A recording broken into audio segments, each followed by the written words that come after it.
Hello everyone and welcome back. It's been a little while.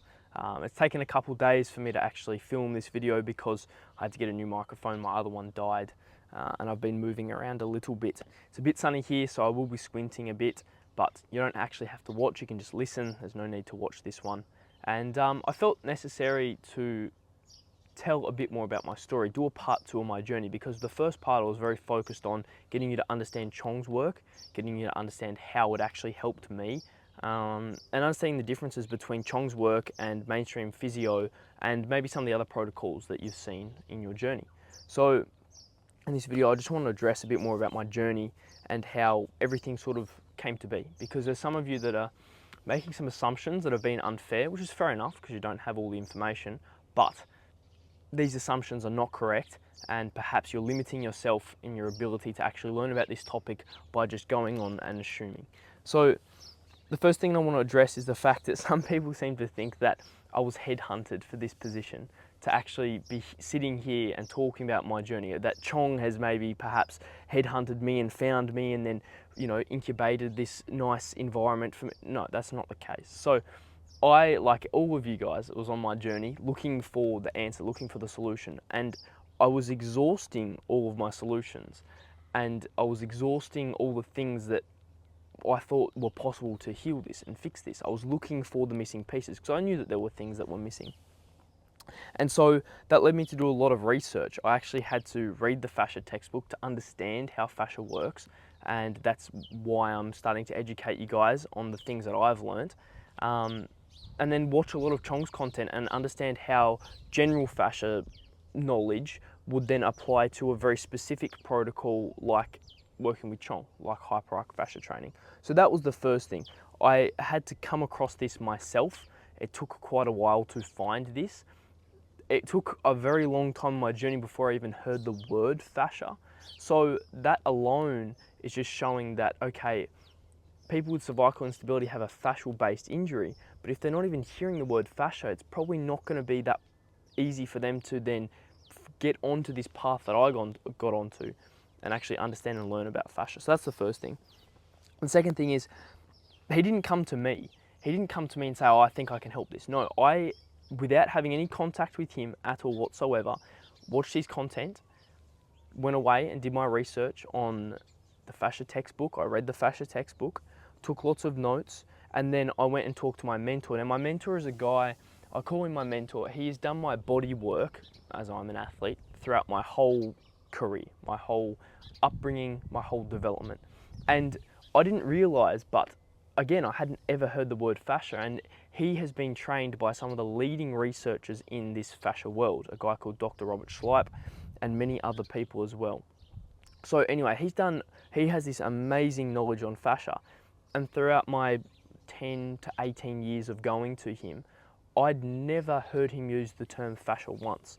Anyway, eventually I sat down with him and we talked about my injury, we talked about cervical instability, and over the course of a number of weeks I would go there, get some body work done because it was temporarily helping relieve some symptoms, and he had a computer program and we would take off different layers on the human body model on this computer program and move different muscles and pieces of fascia and different things around.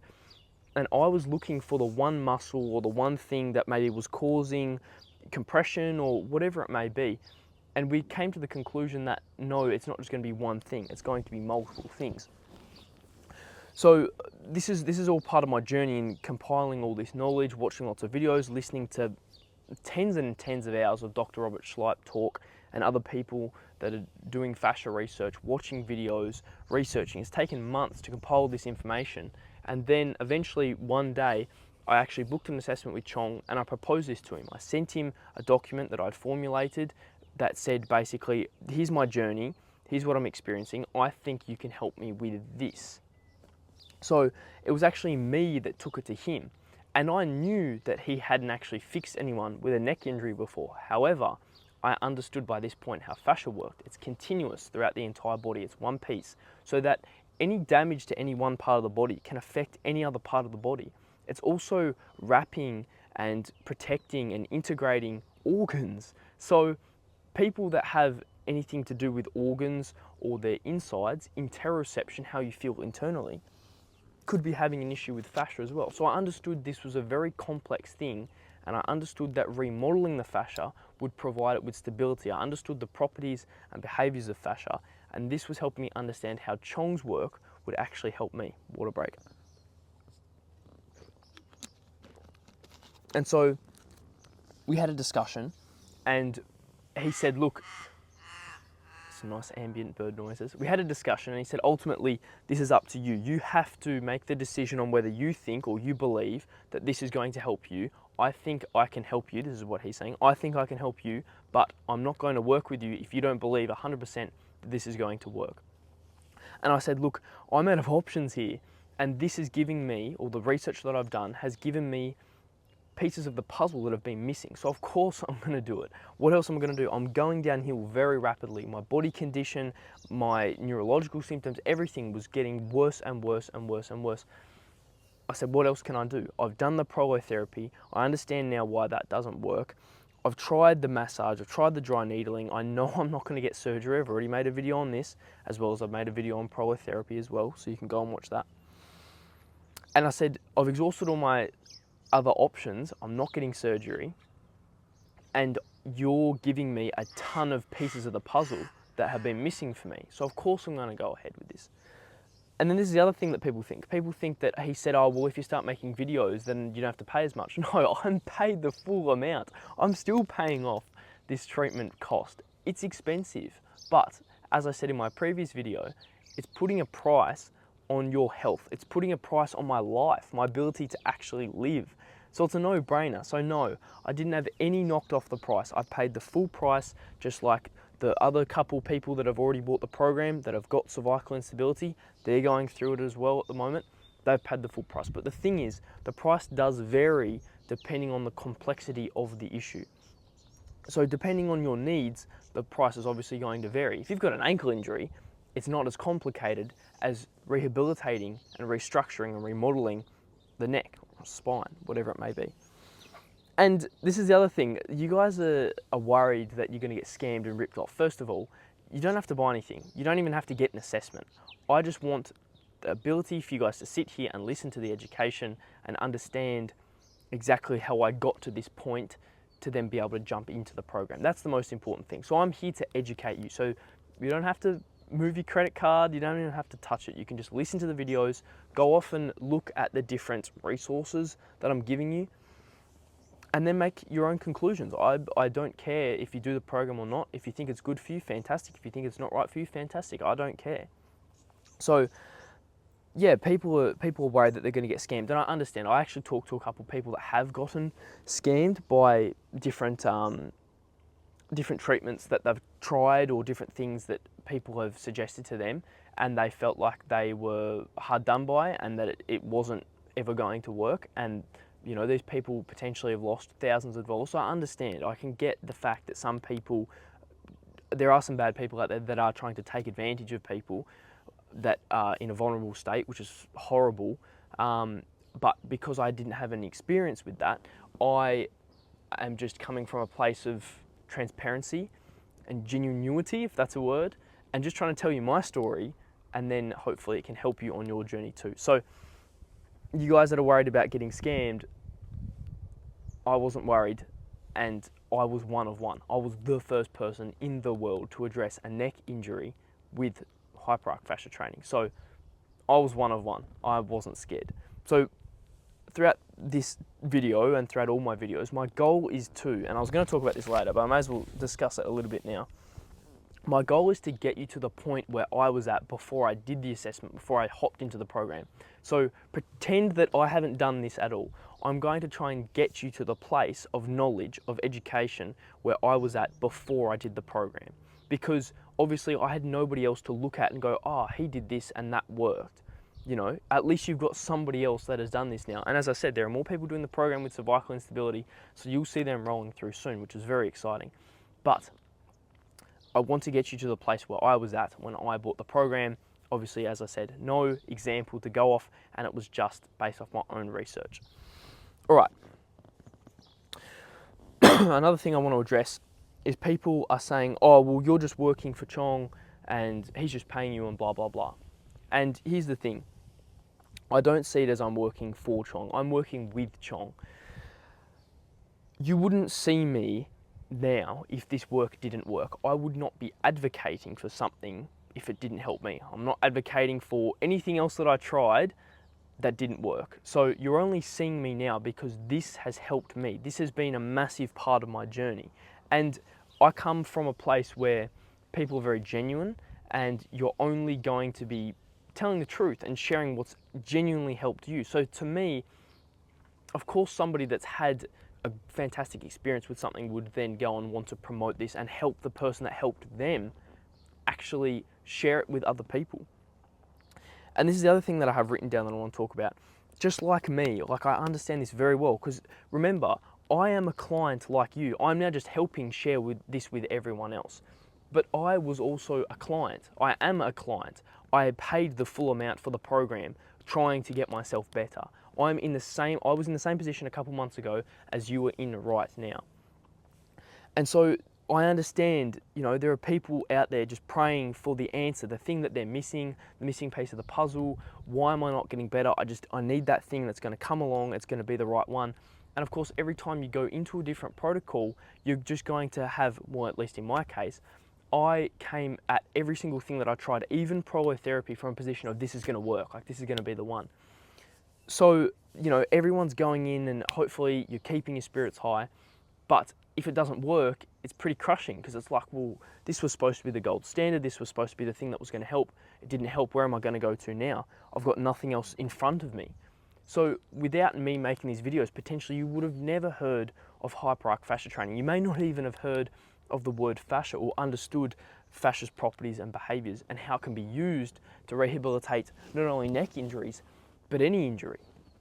So there's somebody out there currently right now hoping that they come across the missing piece of the puzzle. And for me, this was it. It might not be the same for you. I don't know. I don't know everyone's journey. And I make a very, very strong point to say to people, look, the most important thing is the ins and outs and all the details of your injury. So then you can choose the best course of action for you. That's the most important thing. So this is, and again, I'm kind of jumping all over the place here, but this is why education is the most important, because if you don't have that education, then you cannot make the best decision for you. Another little quick water break. You can listen to the crow going off in the tree.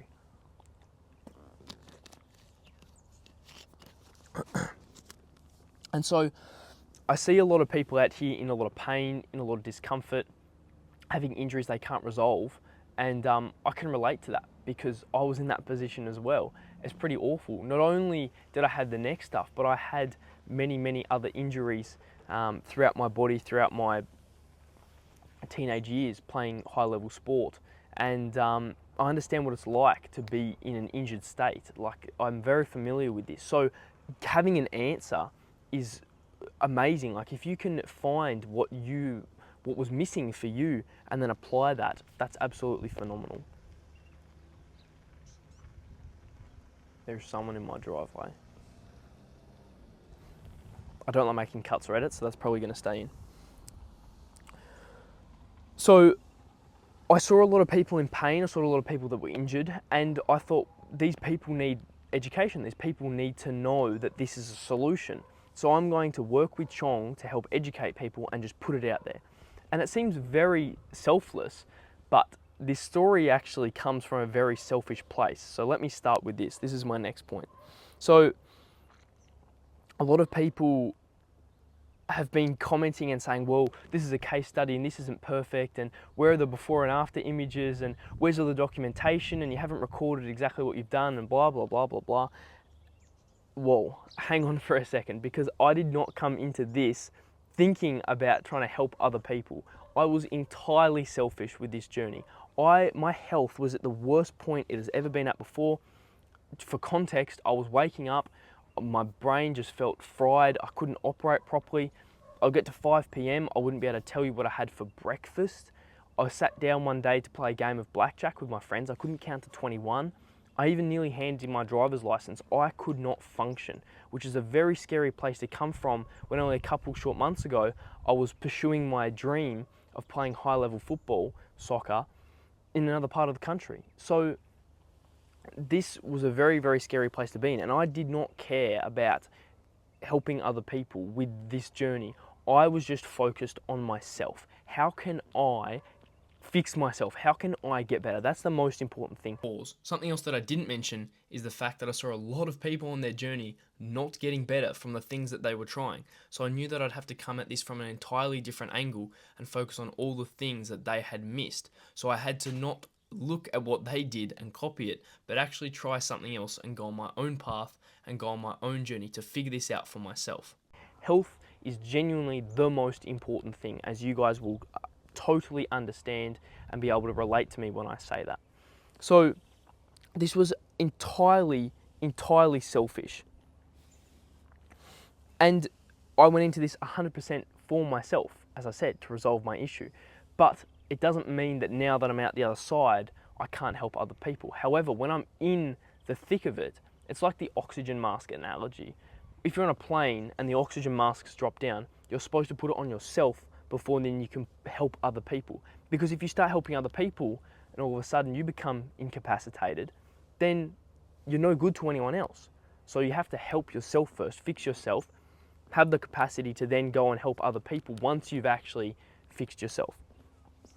So as I said, this comes from an entirely selfish place. And yes, I don't have all of the documentation that you guys would like to see. I don't have all the before and afters. And again, with the selfish thing, I'm not going to get any after MRIs, X-rays, CT scans, none, because I've had head trauma and I don't want additional radiation around my brain when I've already been impacted by events that have then contributed to my cervical instability, this whole story of my health declining. So there is no way I'm going to put extra radiation around my brain when I know that that's not good for me. Or I believe that's not good for me. You guys can make your own decisions. I've had the before images. I'm not getting the after images because I care more about my health than I do about proving to somebody else on the internet that I actually had this condition and that I actually got all the benefits that I say I do. If you don't want to believe me, fantastic. Don't believe me. I don't care. And as I said, coming at this from a very selfish point of view, if you want to listen to my journey, if you want to listen to the education I'm giving, fantastic. If you don't think it's true, if you don't think it's real, if you don't want to believe it, if you don't like the things I'm saying, turn the video off, don't watch. This isn't for you. I'm trying to talk to the people, the 10% of people that are in this community, that are in this space, that have a chronic condition, that actually want to resolve it. This might be controversial, I might get in trouble by saying this, but I've talked to a lot of people. I've read a lot of you guys' posts. I've gone through all the Facebook groups, and there are a lot of people that are pushing back when they're given answers. And for me, in my point of view, having this condition, having this injury, not being able to resolve myself, all I wanted was to get my hands on whatever I could.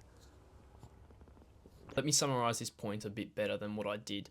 I'm not on here, I'm not on this platform, I'm not making the videos for the large contingent of people that are hyper skeptical without actually being interested in researching, listening, and trying to learn about things that they do not know about, that they have not heard of before, so therefore cannot make an educated comment on the topic. I'm here to talk to the 10% of people that are actually genuinely wanting to find out more, wanting to learn more about their condition, wanting to learn about my journey, about the things that they do not know about, and are trying to find solutions. I'm here for those people that are actually trying to fix themselves. And as I said before, I might get in trouble for saying this, but I don't really care, because I was in this journey to resolve the problem for myself, something that I've been successful at doing. Whether you believe that I had the condition, whether I got the results that I say I had or not, that is the truth. And therefore, if you are an individual that wants to help yourself or help somebody else that you care about that may be in a similar circumstance, then by all means, you're welcome to listen and learn and communicate with me. But as I said, I'm not here to try and convince the naysayers, because that is wasting my time. Whatever I could get my hands on, even if I didn't think it was going to work. I'm telling you, the amount of things that I've researched that I knew weren't going to work, but I researched anyway, because maybe it might point me in the right direction of something else. I've researched a massive amount of things. So I don't have all the documentation that you'd like to see. I don't have all the images that you'd like to see, but I'm going to talk about this in a little bit more. And my point being is I just want to get you guys past this. As I said, this isn't going to change. What I've got now to show to you, the amount of stuff, is not going to change. I'm not getting after images. There are some images that I don't have access to, and I'll talk about that a little bit more in a second. But we've got to get past this point. And as I said towards the beginning of this video, my goal is to get past this bit of a roadblock and to bring you to my level, not only my level of understanding now, but the level of understanding that I had before I did the program. As I said at the start of the video, forget that I've done the program. Forget that I've had an amazing result with this. Forget that other people have also had amazing results with their other injuries, working one-on-one with Chong and doing hyperarch fascia training. What I want to do is to get you to the place of education where I was at, when I understood that this would be what's right for me.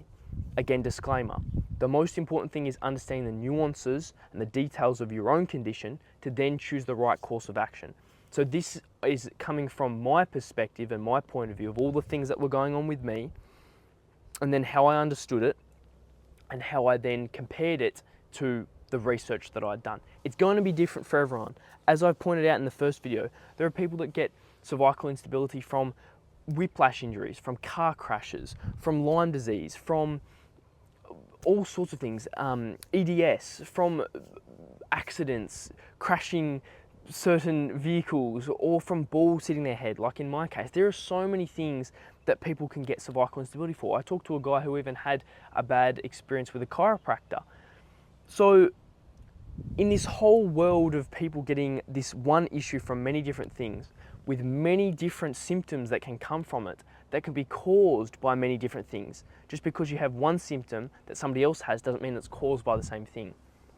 So this is why understanding your condition, I stress, is the most important thing. And then taking all the education that you can, grabbing everything like I was trying to do, even things that you think might not help, and then putting it together in this big pot and then evaluating your situation. So as I said, I'm trying to bring you to the place that I was before I did Chong's program, because I did not have a model to go off. Water break.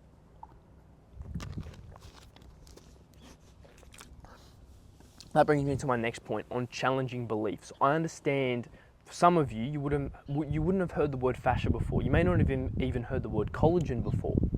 You may not understand that ligaments and tendons make up part of the fascia network, the fascia matrix, the extracellular matrix. Now, in part of my journey, the first time I ever heard someone say the word cervical instability was on a YouTube video. And I'm not going to say this doctor's name, but there are people on YouTube that are posting content on cervical instability. People that are sharing their stories, which is fantastic. And this is another thing I want to talk about. Actually, I'm jumping around a bit, but whatever, it's my video. So there are some people that have shared their journey and have filmed when they have felt terrible, which I have so much respect for. I personally didn't feel like doing that when I was in my ruts and in my worst positions, but for those people that have documented their whole journey, no matter how they feel, terrible or good, or on the incline or on the decline, I have so much respect for those people, and that is so valuable. So to be able to have that documented is amazing. However, as I said, I didn't feel like doing that when I was in my worst, and I didn't even think of doing that because, as I said, I was coming at this from a selfish place. I just wanted to fix me. Back to my point on challenging beliefs.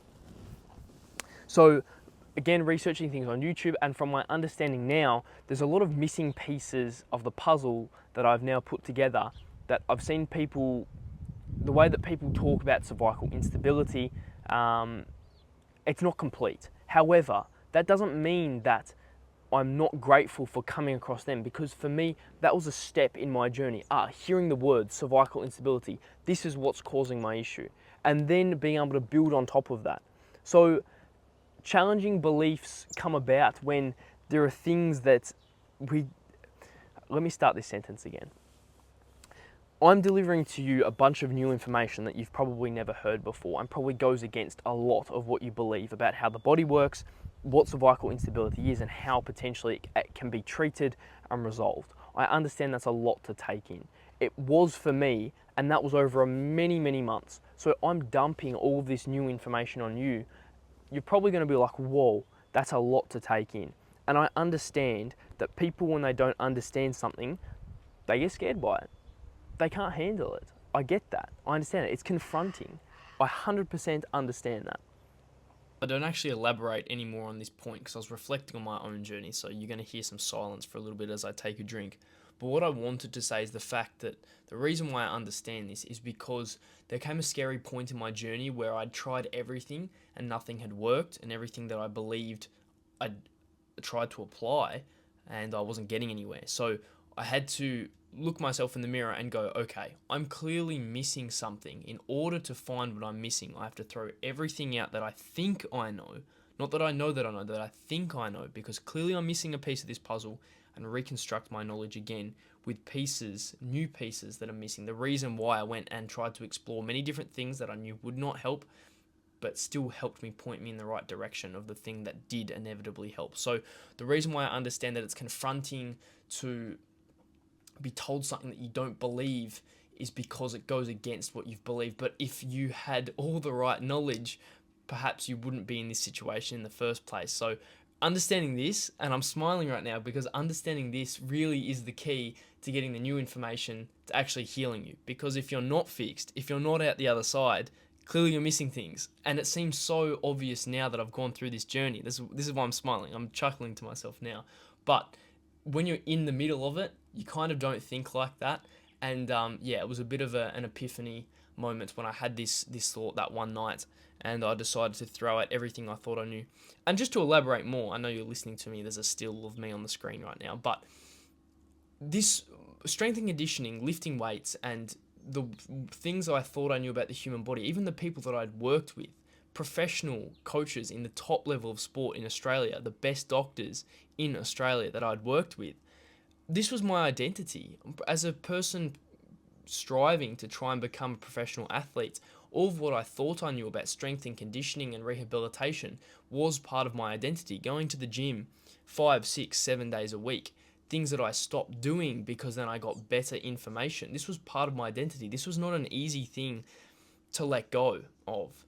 So again, why I'm smiling, because I've come so far, and if I reflect back to 12 months ago, even 15, 18 months ago, and how much my life has changed, it's funny because if I told myself all these things back then, I wouldn't have even believed myself. So again, why I'm smiling and why I come at this from quite a tough love place is because if you don't know the answers, if you don't have the answers, clearly you're missing something. We have to push past that. And we have to focus on going into it with an open mind, with curiosity, and looking at trying to both prove it and disprove it equally at the same time, and then you'll get your answer. So as I said, doing my research, finding the people talking about cervical instability, now understanding that there were many limitations in what they were saying, I'm very grateful to find them and to have found those people, as it was a step in the right direction for my journey. So I'm not annoyed that they don't have the full picture, because for me, it was an important part of my process. And now I want to go into how I got diagnosed, my story working with the occupational therapist that I did, and what he actually does in this space. So I've been away pursuing a high level of football. My health declined rapidly. I had to come back home, still on the decline, and I'm doing lots of research. And at this point, it seems to me that the gold standard for resolving cervical instability is to get prolotherapy. So I'm like, okay, this is what I need. I even had contact with a guy called Dr. Michael Yelland, who wrote the section in the fascia textbook that I was reading on prolotherapy. He just so happens to be an Australian guy, and he's in Queensland, so I was talking to him about different possibilities, and I got him, actually it was somebody else that put me onto him, another doctor that I went to in this story, in this journey, to actually gather the information I need. Another person that, hey, it didn't fully help me, but they gave me some more pieces of the puzzle to build up. So they helped get me in contact with Dr. Michael Yelland after I'd also read the fascia textbook and read his section on prolotherapy, seen the strengths and limitations, but still wanted to go ahead with it. He then helped get me in contact with a guy here in Tasmania, Australia, which is a little island at the bottom of Australia for you Americans that don't understand where it is. You can Google it. It's a very beautiful place. I've got an amazing view. If I turn my phone around, you'd be able to see. But he got me in contact with this doctor who I will not name. If you're in Tasmania and you want to go to someone to get checked out, more than happy to share, but I don't think it's right to name doctors when talking about things. It's unprofessional. So I had a consult with this guy over the phone, and he worked 2 hours away from where I lived. So that alone was a commitment to be able to go there and come back. And I understood the process was going to be prolotherapy every second week, and it would go on for about 12 weeks. I'd get about 6 rounds, and we'd see how it went after the 6 rounds, whether I needed more, whether it helped, whether it didn't help. That was the process. So anyway, got on the phone with this guy. He's a German guy, very lovely guy, and we had a very good discussion. He talked about what he was willing to do and what he was not willing to do. He didn't have imaging guiding equipment, so he couldn't go into the facet joints, which he called tiger country. He didn't want to go anywhere near the spine, so he didn't want to go too deep near the spinal cord. Sorry, not the spine, the spinal cord. And we had a very good discussion, but it was amazing sitting down and talking to him, because at this point I hadn't been able to get a diagnosis. I hadn't actually talked to a doctor that actually understood cervical instability and understood what it was. And on this consult, he was telling me things that he knew were going on with my body and my brain and my eyes that I hadn't told him. He just was telling me, he's like, oh, I bet you got this going on, I bet this is going on, this and this and this, and he absolutely nailed it. And it was super refreshing to hear him talk and say, yes, I've had many of these cases, I've helped many of people with this condition, I understand it very well, I've been working for probably 40 or 50 years on this, so he understands very well where I'm coming from. Let me just have a break as this car goes past. Don't want to ruin the audio.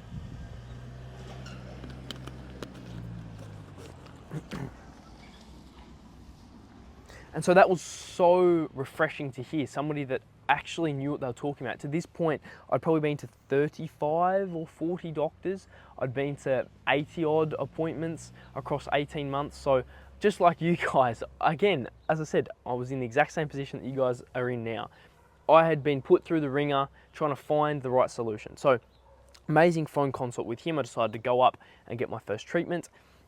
And when I got up there, I was sharing with him my images and stuff, and I was saying to him, this is what I want to talk about with the imaging, because a lot of you guys are putting a lot of importance on the images, and for some people that is going to show up definite things, and for other people it's not going to show up things, but it doesn't mean that they don't have an issue, and here is why.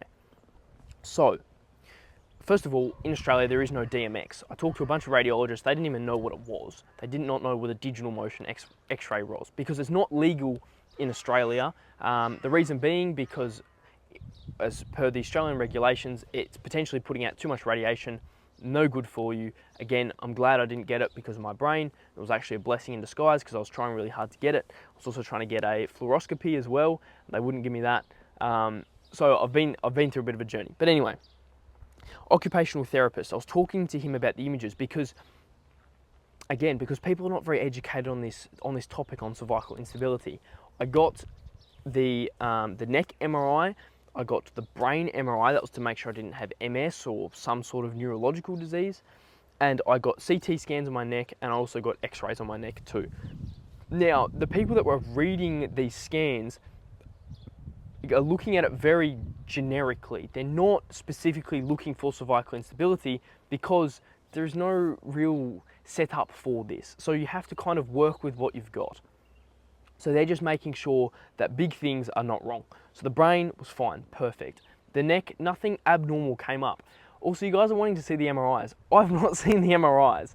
I don't have access to them. In Australia, there's a big database of people's scans, and the images get uploaded onto the database, and you have professionals that observe the MRIs, and then they take a bunch of notes, and that's your report. So you get the report, but you don't get the actual MRIs. You don't get a copy. Same with X-rays, unless you ask for it. Same with CT scans, unless you ask for it.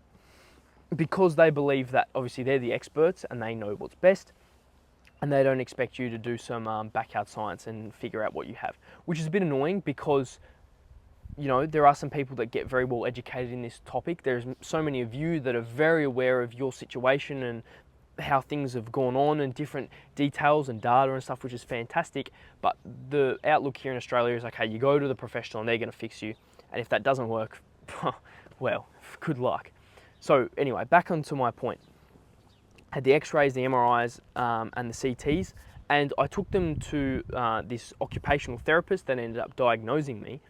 And I said, look, they've not flagged anything on the MRIs, they've not flagged anything on the CTs. The only thing that they've flagged, and that's very visible on the X-ray, and he has access to these scans, is that my cervical spine has gone from a nice lordotic curve to quite straight. But they were not very eager to say that, oh, you've got cervical instability, because nowadays with people's living conditions, people working on laptops or on phones like this, people's necks are naturally, people's necks are straightening. However, I said to them, and I made a very good point and said, look, you have no idea what my neck looked like before this incident happened. All we know is what it looks like now. And I know from looking at other people's stories, most people have a nice lordotic curve. And I don't have that. And we don't have a before image from before my injury. So we cannot tell if this is normal for me or not. All I know is that I had an incident, I've now got all these symptoms, or there's all this going on, so I'm going to assume that I had a nice lordotic curve before. And I'm right. I can even feel, just sitting here, without even touching my neck, but touching my neck, that I have a massive change in how my neck is. It's a lot stronger, a lot more of a lordotic curve. So anyway, back to talking to this occupational therapist. And I said, I've got all these symptoms, but it's kind of like there's nothing particular except for the X-ray showing the loss of lordotic curve, particularly showing up in the images. And I talked to him about some people had various things that showed up, but it wasn't showing up for me. And he explained to me that one of the things that he does, not as his job, but as something that he does to help people, is people come to him with cervical instability, with neck injuries. He diagnoses them, he helps treat them as best as he can with the tools that he knows and he has available to him.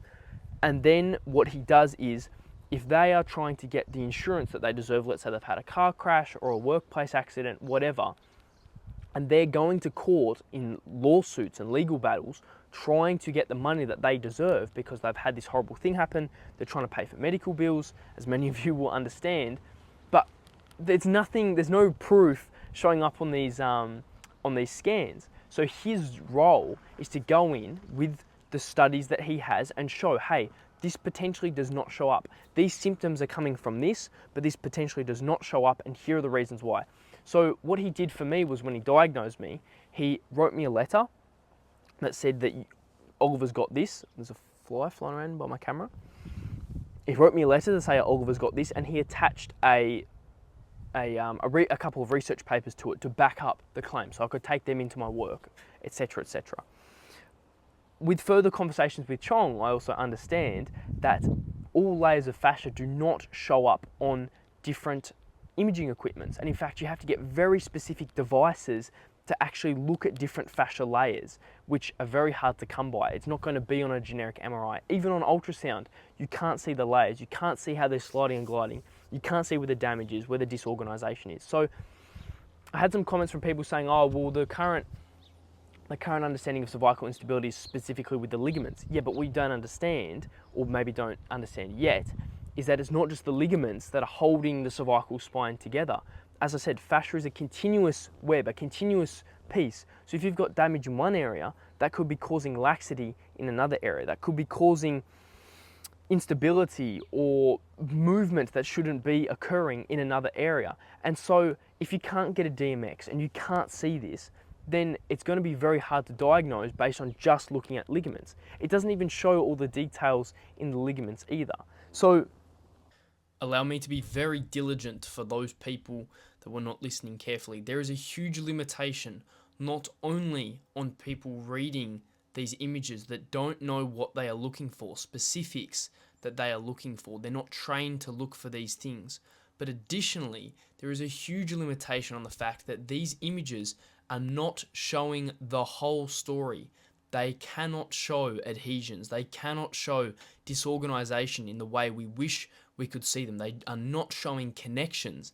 And as I said, without having some sort of functional movement DMX, I was not able to explicitly show that I had instability. Now, of course, there are some people that are just getting symptoms from having adhesions, from having disorganized fascia. Even if the structure is not that weak, even if it has not lost lordotic curve, we know for a fact that there are symptoms that come from this, especially when it comes to pain, tightness, discomfort. But I'm talking about other symptoms as well, neurological and other. So please keep in mind that this is multifaceted, and this is one of the reasons why I'm pushing so hard for fascia education, because once you understand fascia's properties and behaviors, once you understand about organization, disorganization, adhesions, the effects of these things, connections, piezoelectricity, viscoelasticity, myofibroblasts, and EDS, many of these things, once you understand the nuances, the ins and the outs, you will understand how cervical instability is affecting you, and therefore how it can be addressed by addressing fascia's properties and behaviors. Specifically, with adhesions, with disorganization, those things can cause symptoms themselves. Those things can put the body under stress. Those things can cause inflammation, cortisol, and that can relate to additional symptoms, a downward spiral, if you will. So please keep in mind that it is not a one-size-fits-all for all people. Yes, there are some people with specific things show up on imaging. Yes, there are specific things we should be looking for. But at this point in time, we have a limitation of what we can and we can't see. So do not be the person that denies that somebody has a condition when you, A, cannot look at it yourself with your own two eyes, and B, you don't know what they've had. In my case, I've got people pushing back saying I'd never had cervical instability, when I can overlay now the video of me getting hit in the head with the ball, clearly causing a head trauma and a whiplash injury, and I know personally from the effects of this. So, I know in my heart what is true. I know the information. I've talked to the professionals that are experts on fascia. I know the strengths and the limitations of the imaging, and I understand that things that can cause symptoms potentially will not show up on any imaging devices. And this is why some people are not getting better. And this is why you have to work with people that have the most in-depth understanding possible to resolve the injury permanently. For example, me working with Chong, somebody that has an unmatched level of understanding on the human body, on the fascia, how it works, and he has skin in the game. He has proven through his own protocols of hyperarch fascia training the exact sequencing and algorithm that he uses works to resolve injuries. He is getting the results, and that is more important than flicking boogers at people that potentially do not have all the imaging you wish that they had. Again, to refer back to my former point, this journey was about me getting better and me getting better alone. As a bonus, I'm now teaching people how I got better and explaining it through the fascia education. So for those people that are curious, keep listening on, and this will really resonate with you, especially if you are stuck at a roadblock and you have not got anything else in front of you and you want to investigate more. I know I've just talked for over 4 minutes now, but I think it's very important that I stress this point, because one-dimensional thinking is how we are not going to progress and how people will still continue to stay sick. As I said in my section on being selfish, I saw a lot of people not getting better, trying the things that everyone else is trying, so I had to go in a different direction to make sure that I resolved my issue, and I was successful.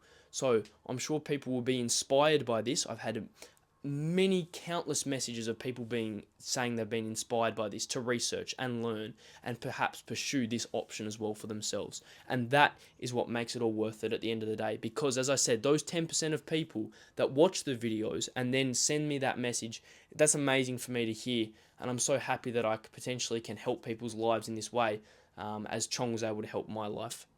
These are some limitations of imaging, and this is what this occupational therapist said to me. He said, I've had many conditions exactly like you, people that have had the exact same symptoms as you, gotten it from very similar circumstances, the injury, and they're having a hard time to prove it because the imaging is not showing up with the things they like. But then they go through the different various treatment models, perhaps they get good results.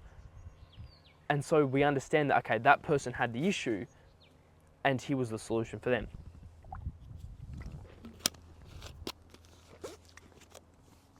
Again, talking to Chong more, he's got fascia dissection experience multiple times. He's gone and done fascia dissections. He's just come back from one, specifically also dissecting the neck. He's got experience in that area too. And he was telling me the complexity of the neck and how it's held together with the fascia from what's seen on the cadaver, which is again different to what's in normal living human body, because of course there's many characteristics that we can't see on a cadaver from someone that's actually living and alive. He said the complexity is massive, and the people that are just talking about ligaments are missing a huge portion of the story. So if you're just looking at ligaments and perhaps you're not getting the answers that you want, this is probably why, because the fascia system is so much more complex than just ligaments and tendons. There is so much more added to it, with nerves being embedded in the fascia, with proprioceptual elements, with interoceptual elements, so people that are getting feelings and symptoms inside, even with their organs, how they're feeling. This could be coming from the fascia because all of this information is being sent through the fascia. It's playing a big role. Anyway, back to my point. Imaging has its limitations and we have to work with what we have. Linking back to what I said before, I did not come into this trying to prove to anyone else that I actually have this condition. That seems pretty ridiculous when you're asking me to try and prove I had this condition. I'm just sharing with you my story. I'm being transparent. I'm giving you the most information I can possible. In the other videos, I'll be addressing educational things that you can learn from. And hopefully this gives you guys some pieces of the puzzle that have been missing for you. And yeah, make your own decisions, come to your own conclusions. And I hope this helps. Thanks for listening.